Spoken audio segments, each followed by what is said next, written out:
Today we'll prove the trigonometric identity that sine A over cosecant plus cosine A over secant A equals 1. Let's break this down step by step. Before we begin, let's recall the reciprocal identities that we'll need. Cosecant A is equal to 1 over sine A, and secant A is equal to 1 over cosine A. We'll use these to simplify our expression. Let's start with our original expression. We have sine A over cosecant A plus cosine A over secant A. Now, let's rewrite this using the reciprocal definitions.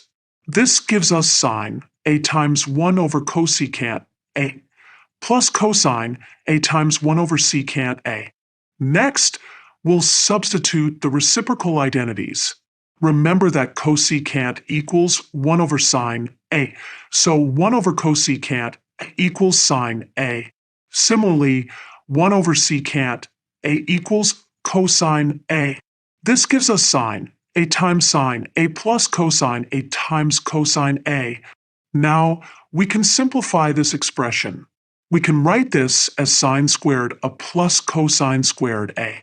Here's where we use one of the fundamental Pythagorean identities. The Pythagorean identity states that sine squared A plus cosine squared A equals 1 for any angle A. Therefore, our expression equals 1, which completes our proof.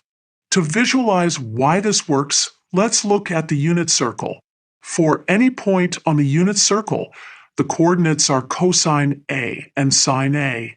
This forms a right triangle.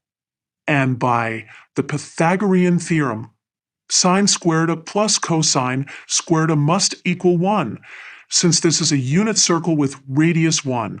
And that's how we prove that sine A over cosecant A plus cosine A over secant A equals 1, using reciprocal identities and the Pythagorean identity. Thank you for watching.